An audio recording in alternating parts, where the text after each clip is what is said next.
Hello dear students, मैं हूं ब्रह्मदेव सिंह। आज मैं आपको प्रोज 11th की प्रोज का first chapter my struggle for an education written by Booker T Washington के इम्पोर्टेंट कीवर्ड्स और रेफरेंस कॉन्टेक्स्ट पर डिस्कस करूंगा। पाठ को शुरू करने से पहले मैं आप लोगों से निवेदन करूंगा कि यदि आप मेरे चैनल से नए जुड़े हैं तो प्लीज़ मेरे चैनल को सब्सक्राइब कर लीजिए, बेल आइकन को दबा दीजिए ताकि मेरी हर नोटिफिकेशन आपके पास तक समय से पहुँचे। देखिएगा इंपॉर्टेंट कीवर्ड्स। माइन मान होता है कोयले की खान, ओवर हियर में सुनने से है, प्रेटेंशियस में होता है ब्यूटीफुल शानदार, है ना, सो भी वो कह सकते हैं। डिस्क्राइबिंग मान होता है बर्डन करना, एम्बिशियस मान होता है कीन डिजायर होती है, वाइल्ड टू चेस ये बहुत इंपॉर्टेंट रहने वाला वर्ड है, मुहावरा है, आइडम्स है आपके लिए। फ्रूटफुल एफर्ट ऐसा कार्य जिसमें सफलता असफलता के दोनों के अवसर हों। तो कंसेंट मान परमिशन होती है। चीप सैचल मान होता है तनी वाला बैग, छोटा सा थैला। बैगन्स मान होता है तांगा, और माइजरी होती है कष्ट मुसीबत समस्या। लॉजिंग माने ठहरने का स्थान होता है। एग्जॉस्टेड माने थका हुआ, टायर्ड, एग्जॉस्ट है ना। और कंसिडरेबली माने तो पर्याप्त मात्रा में। एलिवेटेड माने रेज उठा हुआ। और कार्गो होता है शिप द्वारा जो सामान लिया जाता है उसे कार्गो कहते हैं। कंसेंटेड माने होता है एग्रीड, सहमत हो गई। वैक्स माने मजदूरी होती है। अक्रेंस माने घटना, है ना। और असाइनमेंट क्या होता है? अलॉटमेंट, आवंटन कहते हैं जिसको, ठीक है। और लिंगर माने ठहरना, रुकना, बने रहना, है ना। एडजॉइनिंग पास का, सटा हुआ, नियर बाई या नेक्स्ट टू। रेसिटेशन ये होता है म्यूजिक रूम कह सकते हैं या स्टडी रूम लिख सकते हो आप यहाँ पर, ठीक है। ब्रूम झाड़ू से कहते हैं। और सेवरल मैनी मतलब कईयों। अब देखिए रेफरेंस कॉन्टेक्स्ट पे आते हैं। रेफरेंस को मैंने आपको जो वीडियो मैंने आपको पोइम की अपलोड की है उसमें भी समझाया। रेफरेंस कहते हैं संदर्भ से या जिक्र। और प्रसंग होता है, कॉन्टेक्स्ट होता है प्रसंग। और एक्सप्लेनेशन होती है व्याख्या। देखिए वहन से लेकर के, देखिए कि बुक में मैंने आपको इससे पहले भी इंपॉर्टेंट पैसेज बताया है कि ये इंपॉर्टेंट पैसेज जो एग्जाम में आते रहते हैं, यही वाले पैसेज आते हैं। जैसे व्हेन आई हैड सेव्ड, है ना। व्हेन आई हैड सेव्ड, देखिएगा when I had saved dot dot dot dot a new life, तो ये इंपॉर्टेंट पैसेज है आपका। और एक पैसेज मैंने आपको और ही बताया था, ये आप अपने आप कर लेना। इंपॉर्टेंट बहुत जो है वो मैं बता दे रहा हूँ। फाइनली ए ग्रेट डे केम, और लेकर के ऑल तक ये भी है, कभी कभार ये भी लोग दे देते हैं। और in the fall of determine 1872, in the fall of 1872, इस पर भी कभी कभार लोग इसे भी दे देते हैं, ठीक है। तो ये पैसेज आप अपने आप कर लेना। 3 इंपॉर्टेंट जो बहुत ज़्यादा इंपॉर्टेंट है एग्जाम की दृष्टि से, वो मैंने आपको डिस्कस किए हैं, अभी करा रहा हूँ आपको। देखिएगा When I had dot dot dot new life, इसमें क्या है? these beautiful lines have been taken from the lesson। देखिएगा these beautiful lines, आप चाहें तो beautiful शब्द हटा सकते हो, आप सिंपल लिख दो these lines have been taken from the lesson, है ना। और तो आप मतलब इंटर में आपको बढ़िया से लिखना है these beautiful, didactic, sensuous, है ना, पिक्टोरियल, ऐसे वर्ड यूज करने हैं। लेकिन 11th में तो चाहे जैसे लिख दीजिए, कोई दिक्कत नहीं है। तो these beautiful lines या these lines have been taken from the lesson, lesson का नाम बढ़िया से लिखेंगे आप, ऐसे ब्लैक से लिखेंगे, कलर्ड से लिखेंगे, है ना।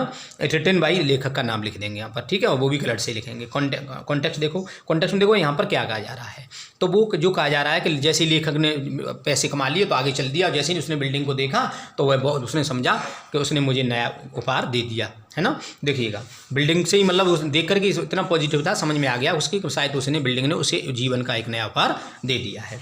इन this passage the writer says that there is no harm working, ये कह रहे हैं, लेखक कहते हैं कि कार्य करने में कोई बुराई नहीं है। So he did not hate to work and earn money, इसलिए वह कार्य करने से और धन कमाने से घृणा नहीं करता था। He worked on the ship, उसने जहाज पर कार्य किया था। To unload the pig iron, उसके इसमें पिग आयरन अर्थात तो जहाज से उसने सामान उतारा था, तो उसमें आप चाहें तो ऐसे लिख सकते हो या ऐसे लिख सकते हो। As soon as the writer reached near by the building and saw, है ना, and saw the building of that school, he felt that it had given him the gift of the life, है ना। आप ऐसे भी लिख सकते हो, ठीक है।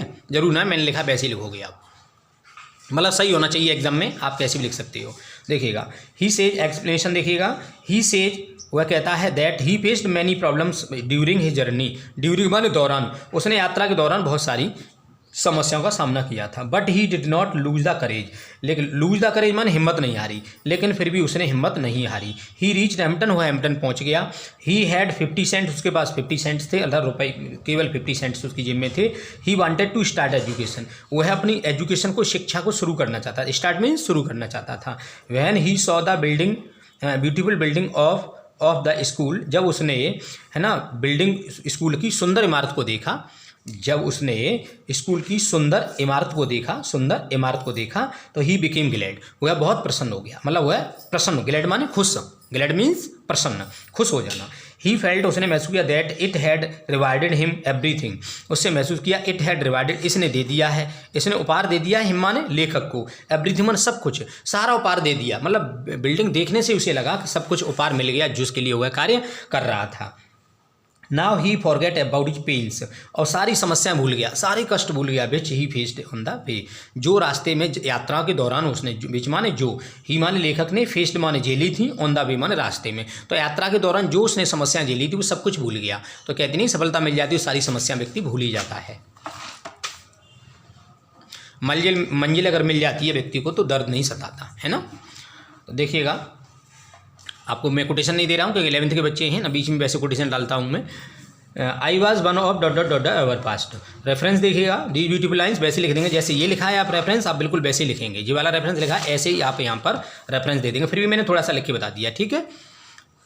कॉन्टेक्स्ट देखिएगा, when the author heard about his positive result, जब लेखक ने अपने सकारात्मक रिजल्ट को सुना, उसने देखा कि मेरा एडमिशन हो गया, तो ही वाज ओवरजॉयड, वह बहुत ज़्यादा ही खुश हो गया।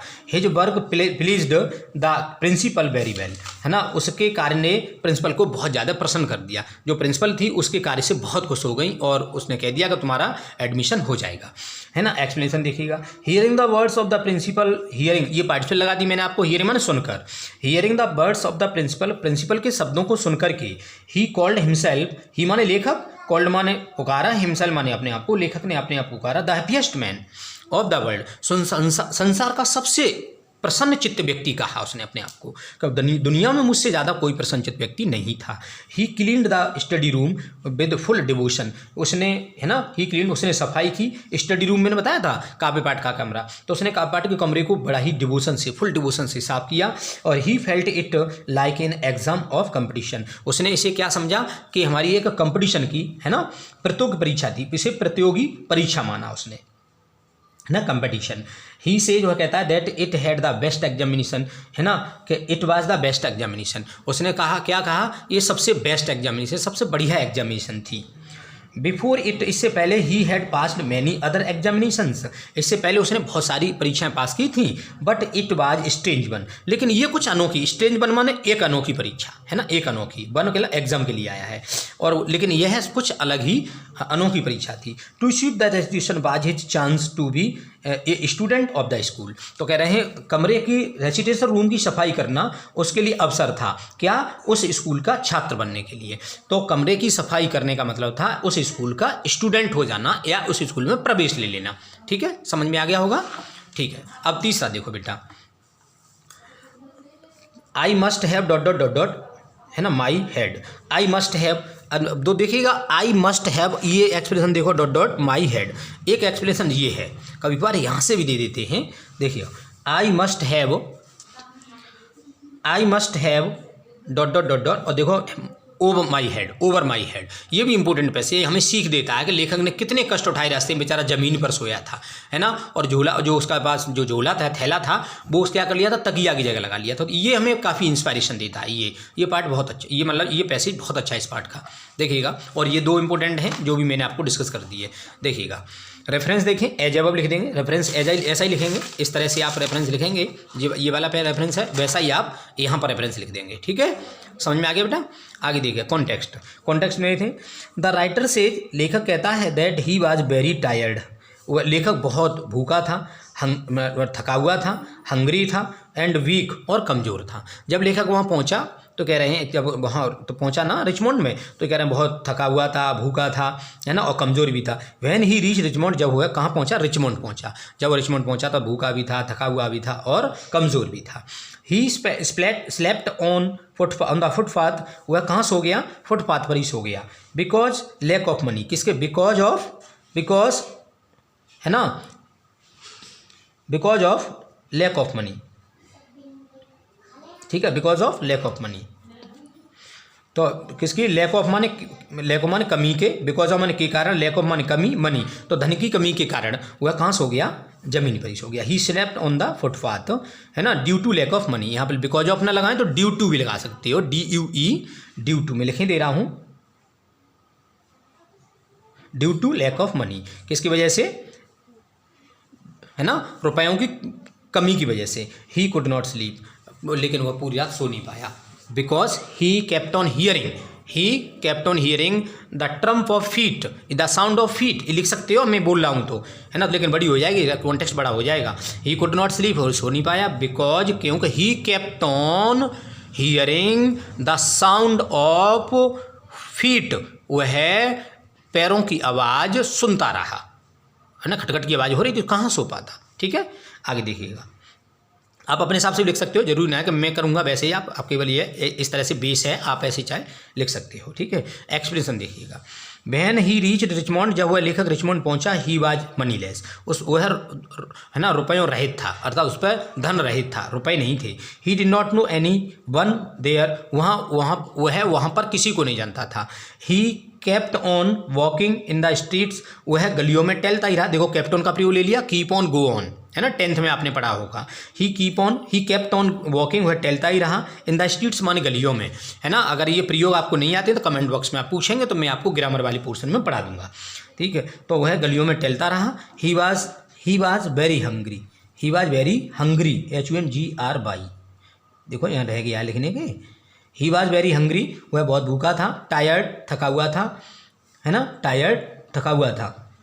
एंड वीक, है ना, एंड यहाँ पर ये काट दीजिए, यहाँ लिख दीजिएगा वीक, WEAK, और क्या था, कमजोर था, WEAK बोल रहा हूँ मैं आपको, and week.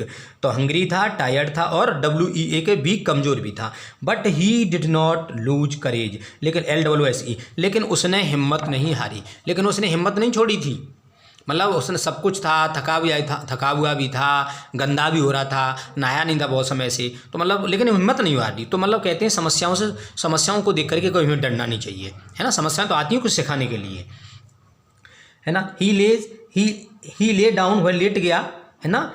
He lay down to pass his night, वह रात व्यतीत करने के लिए लेट गया। कहाँ पर, डाउन, जमीन पर ही, वह जमीन पर ही रात व्यतीत करने के लिए लेट गया। But he could not sleep, लेकिन वह सो नहीं पाया, because of the sound of the feet. देखो ये चीज़ यहाँ लिख दी है मैंने, है ना, जो यहाँ बता रहा था मैं आपको, किसकी, पैरों की आवाज़ की वजह से वह बेचारा सो नहीं पाया। He used his cheap satchel, उसने प्रयोग किया अपना चीप सैचल एज पिलो, किसकी, पिलो मीन्स तकिया, तो चीप सैचल माना सस्ता वाला झोला, थैला, तो उसने अपना जो झोला था उसके पास सस्ता वाला, वो अपने तकिया की जगह इस्तेमाल कर लिया। तो आज के लिए बेटा इतना ही, और इम्पोर्टेंट मैंने आपको चीज़ें सब डिस्कस कर दी, और आगे अगले वीडियो में आपसे फिर मुलाकात करता हूँ। Thank you, have a nice day.